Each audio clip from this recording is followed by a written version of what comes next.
मैं डॉक्टर इंदिरा गोस्वामी, सह आचार्य गृह विज्ञान विभाग, महारानी सुदर्शन कॉलेज बीकानेर से MA home science final year के paper 8 extension technique and communication के एक विषय प्रसार शिक्षण पद्धतियों के अंतर्गत समूह संपर्क विधियां इस विषय पर चर्चा करने के लिए पुनः उपस्थित हूँ। इससे पूर्व के वीडियो में हमने प्रथम चरण में समूह संपर्क विधि के अंतर्गत सम्मेलन कॉन्फ्रेंस और अभियान कैंपेन इन दो प्रविधियों का अध्ययन किया। इसी क्रम में दूसरे चरण में हम अगली शिक्षण प्रविधि के रूप में चर्चा करेंगे, जो है शिविर या कैंप। प्रसार शिक्षण के अंतर्गत कृषि, पशुपालन, डेयरी तकनीक, गृह विज्ञान इत्यादि ऐसे बहुत से विषय हैं जिनसे संबंधित समस्याओं को दूर करने के लिए शिविर का आयोजन किया जाता है। ये शिविर वर्ष में 3 से 4 बार या 10 से 15 दिनों के लिए लगाए जा सकते हैं। इन शिविरों में अधिकाधिक लोगों की सहभागिता बनी रहे, इसके लिए अवकाश के समय जैसे दशहरा, दीपावली अवकाश, क्रिसमस अवकाश या मई जून ग्रीष्म अवकाश का समय चुनना उपयुक्त होता है। इन शिविरों के माध्यम से लोगों की समस्याओं का निदान करना, उनका निराकरण करना और उनकी शंकाओं और प्रश्नों का समाधान करते हुए उन्हें विविध विषयों का प्रशिक्षण भी दिया जाता है। शिविर या कैंप के कुछ उद्देश्य होते हैं जिनको ध्यान में रखकर ये शिविर आयोजित और संचालित किए जाते हैं। सबसे पहला, व्यवहारिक प्रशिक्षण। शिविर के अंतर्गत सहभागी समूह को जिनका कि पंजीयन किया गया है, उन्हें करके सीखने के सिद्धांत के आधार पर व्यवहारिक प्रशिक्षण दिया जाता है। किसी भी विशिष्ट कार्य या विषय में उन्हें उनकी कार्यदक्षता या कार्यकुशलता को प्रशिक्षण के द्वारा उन्नति की ओर ले जाया जाता है, जैसे गृह सज्जा, गृह व्यवस्था, फल संरक्षण, भोजन संरक्षण, घर की मरम्मत, रख रखाव और हस्तशिल्प इत्यादि बहुत से विषय होते हैं जिनमें कि व्यवहारिक प्रशिक्षण की आवश्यकता होती है और ये प्रशिक्षण शिविर के दौरान ही लोगों को दिए जाते हैं, जिसमें कि युवा वर्ग और महिलाएं बढ़ चढ़कर अपनी सहभागिता दे सकते हैं। ये प्रशिक्षण करके सीखने के सिद्धांत पर आधारित होते हैं, जिनका मुख्य उद्देश्य शिविर में सहभागियों को की कार्यदक्षता में उन्नति करने की चेष्टा करना है। इस प्रकार कार्यकुशलता में प्रगति ही इस शिविर का मुख्य उद्देश्य होता है, जिसमें कि किसी विशिष्ट कला का उन्हें प्रशिक्षण दिया जाता है और उस विशिष्ट कला के क्षेत्र में उनमें कार्यदक्षता को बढ़ाया जाता है। इसके अलावा शिविर के माध्यम से व्यक्तिगत और समूह संपर्क प्रविधियों के अंतर्गत जो शिक्षण प्रविधियां प्रयुक्त होती हैं, उनका उपयुक्त चयन और प्रभावशाली तरीके से उनका प्रयोग, इस बारे में भी लोगों को जानकारी दी जाती है, ताकि वे उपयुक्त प्रविधि का चयन करते हुए उनका प्रयोग करने का तरीका या शैली को भी सीख पाते हैं। विभिन्न कार्यक्रमों जैसे पोषण या स्वास्थ्य संबंधी कार्यक्रम, टीकाकरण कार्यक्रम, परिवार नियोजन कार्यक्रम, इन सभी कार्यक्रमों को नज़दीक से जानने का मौका भी इस शिविर के दौरान ही मिलता है। अब हम जानने का प्रयास करेंगे कि शिविर के संचालन में क्या बातें ध्यान रखी जाती हैं। शिविर को संचालित करने से पहले हमें इस शिविर के उद्देश्यों का पुनरावलोकन करना बहुत ज़रूरी होता है कि इसके अंतर्गत हमने जो सामाजिक आर्थिक सर्वेक्षण किया है उसके आधार पर लोगों की अनुभूत आवश्यकताओं को पहचानना, उनकी समस्याओं की सूची बनाना और उनका समाधान करना और कार्यक्रम के मूल्यांकन में जिन तकनीकों का प्रयोग होता है, इन सभी उद्देश्यों को जानना भी शिविर के आयोजन के लिए महत्वपूर्ण होता है। अतः सर्वप्रथम समस्याओं को जानने के लिए सर्वेक्षण का कार्य किया जाता है। इसके अलावा उस स्थान विशेष के स्थानीय नेता और लोगों को शिविर के उद्देश्य के बारे में बताना होता है कि हमने किन उद्देश्यों को ध्यान में रख कर के इस शिविर का आयोजन किया है, हमारा प्रयोजन क्या है। इसके अलावा सामाजिक आर्थिक सर्वेक्षण के माध्यम से जब हम लोगों की समस्याओं की सूची बना लेते हैं तो उन समस्याओं का पता लगने पर हमें प्राथमिकता के आधार पर उन समस्याओं के समाधान के लिए शिक्षण कार्यक्रम तैयार करना होता है। वरीयता के क्रम में जो समस्या सबसे ज़्यादा गहन और गंभीर है, जिसका कि हमें निदान या उपचार सबसे पहले करना है, उसके लिए सबसे पहले कार्यक्रम तैयार किया जाता है और प्राथमिकता के क्रम में आगे बढ़ा जाता है। इसके अलावा लोगों के प्रति मधुर और प्रेमपूर्ण व्यवहार करना हमारा एक मुख्य दायित्व होता है कि हम लोगों के साथ आपसी प्यार से, विश्वास के साथ मधुर और प्रेम पूर्वक व्यवहार करें। विश्वास बनाए रखना बहुत ज़रूरी होता है। कार्यक्रम का आयोजन करते समय ज़रूरी है कि लोगों को विश्वास में लेकर के कार्यक्रम संचालित किया जाए, तभी लोग हमारे उस शिविर में बताई गई बातों, जानकारियों को उपयोग में लाएंगे, व्यवहार में लाएंगे। लोगों पर किसी तरह से दबाव नहीं डालना है। वांछित परिवर्तन लाने के लिए उनसे जोर जबरदस्ती नहीं करनी है, बल्कि उन्हें प्रेम पूर्वक समझाते हुए उनको उस कार्यक्रम का लाभ उठाने के लिए उत्साहित किया जाना चाहिए। निष्पक्ष व्यवहार किया जाए। लोगों में यदि आपसी वाद विवाद है तो उनके प्रति भेदभाव नहीं किया जाए, उनको एक ही दृष्टि से निष्पक्ष रूप से उनके प्रति व्यवहार करना जरूरी है। यहाँ पर किसी भी तरह का पक्षपात निषेध है। इसके अलावा सामंजस्यपूर्ण व्यवहार बनाते हुए हमें अपने कार्य को आगे गति देने का प्रयास करना है। जिन परंपराओं, रीति रिवाजों के प्रति लोग संवेदनशील हैं, उन पर प्रतिकूल टीका टिप्पणी नहीं करनी है, उनका उपहास नहीं करना है, अनावश्यक विवाद से बचने का प्रयास करना है और सभी की संस्कृति का सम्मान करते हुए हमें सकारात्मक सोच लाने का प्रयास करना है।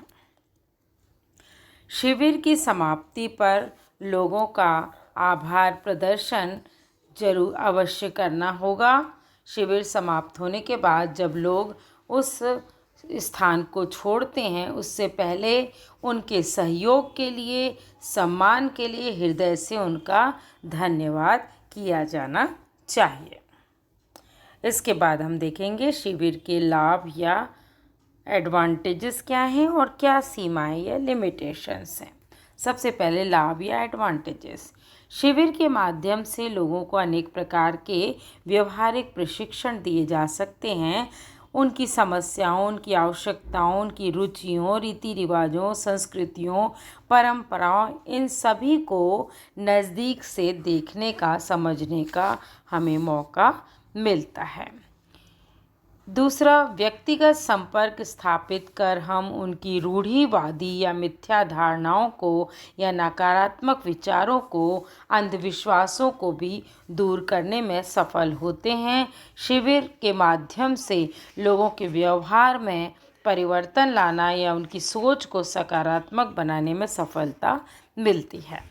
शिविर में जो भी बातें सिखाई जाती हैं उनका मूल्यांकन आसानी से किया जा सकता है, क्योंकि सामने ही परिणाम हमारे सामने होते हैं। हम लोगों से प्रत्यक्ष बातचीत के द्वारा यह जान सकते हैं कि लाभान्वित जो समूह है उनके द्वारा कितना सीखा गया है और उनके सोच में, उनके व्यवहार में, उनकी कार्यशैली में कहाँ तक परिवर्तन लाया जा चुका है।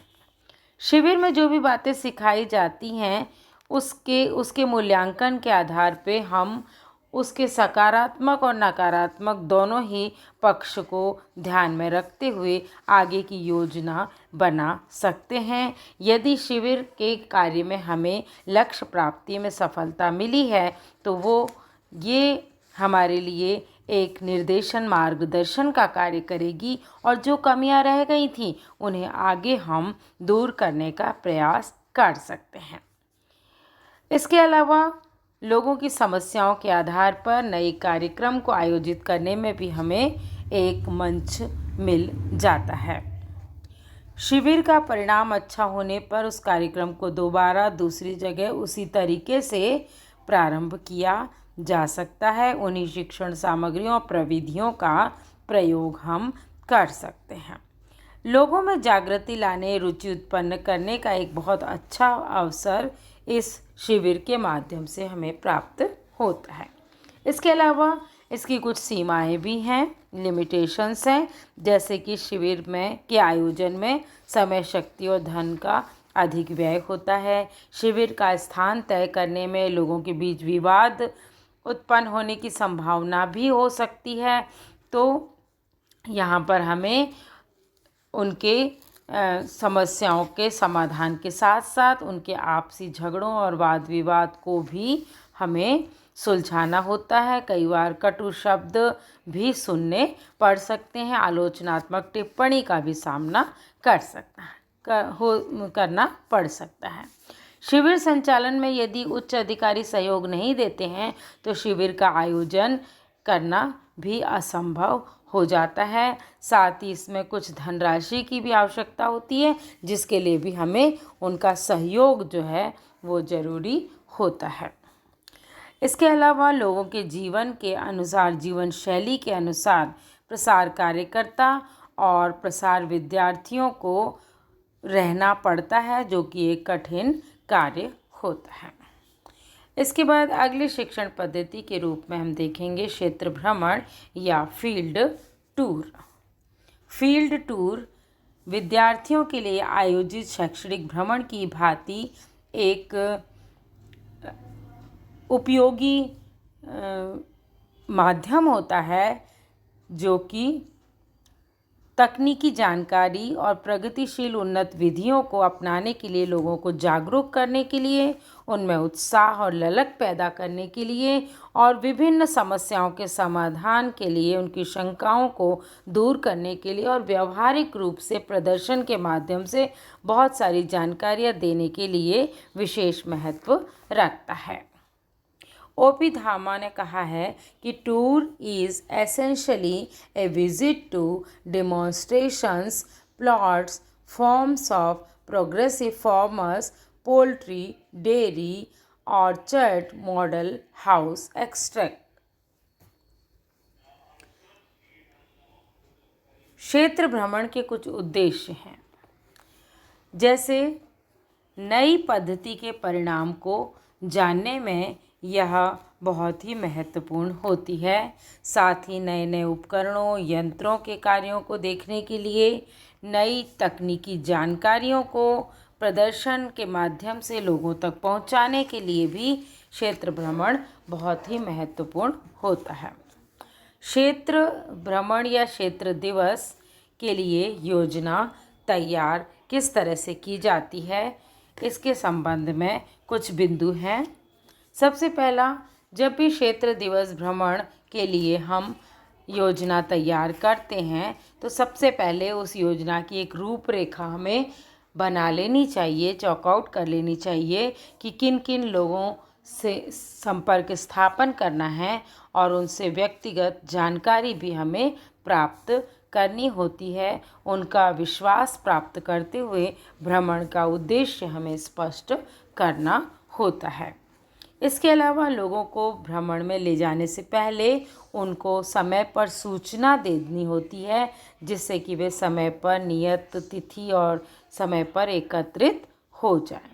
नियत स्थान पर उन्हें एकत्रित करना भी ज़रूरी होता है। इसके अलावा यातायात, नाश्ता, चाय, भोजन, पानी, इन सब की व्यवस्था भी पहले से ही करनी होती है और इन सभी मदों में कितना कितना खर्च होगा इसका अनुमान लगाते हुए राशि एकत्रित करनी होती है। यदि उच्च अधिकारियों या किसी संस्था से आवश्यक सहयोग, आर्थिक सहयोग राशि प्राप्त हो जाती है तो इससे परिणाम और भी अच्छे होते हैं, अन्यथा लोगों से हमें कुछ सहयोग राशि एकत्रित करना होता है। खर्चे का एक पूरा ब्यौरा और हिसाब भी हमें रखना होता है। जिन संस्थाओं या केंद्र का भ्रमण करना है उनके अधिकारियों को पहले से ही सूचित कर दिया जाता है ताकि वे वहाँ की सभी व्यवस्था अच्छी तरह से करके रखते हैं। यदि भ्रमण एक दिन से ज़्यादा का है तो लोगों के रहने, विश्राम करने, खाने पीने और मनोरंजन का भी हमें प्रबंध करना होता है। और भ्रमण को अधिक रोचक, मनोरंजक और स्मरणीय बनाने के लिए आसपास के क्षेत्रों, धार्मिक स्थलों, ऐतिहासिक स्थलों, प्राकृतिक सौंदर्य को भी लोगों को दिखाना चाहिए।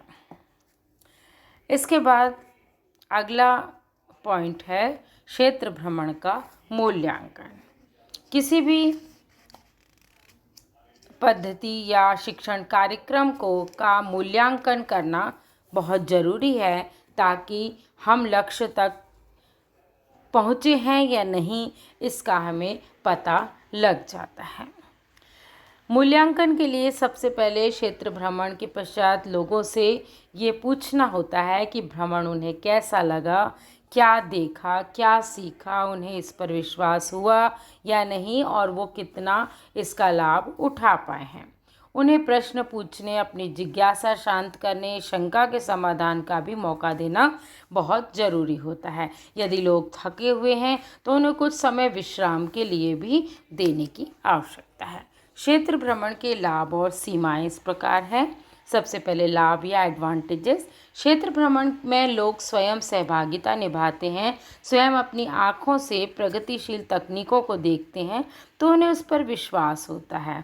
वो नई पद्धति और तकनीक पर विश्वास करने लगते हैं और उन्हें अपने व्यवहार में अपनाने की, अपनी सोच में परिवर्तन लाने की भी चेष्टा करते हैं।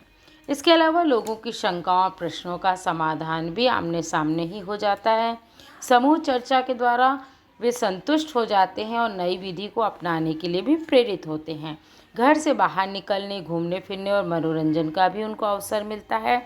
कुछ सीमाएं या लिमिटेशंस हैं, जैसे कि शिविर में भ्रमण में विशेष तैयारी करनी होती है, सभी के साथ तालमेल बैठाना बहुत कठिन होता है, अधिक समय, धन और शक्ति खर्च होती है, आपसी विवाद भी उत्पन्न हो जाता है, धन की व्यवस्था भी करनी होती है। यदि सरकार या उच्च अधिकारी या स्वयंसेवी संस्थाओं के द्वारा सहयोग न मिले तो ये कार्य कुछ कठिन हो जाता है। धन्यवाद।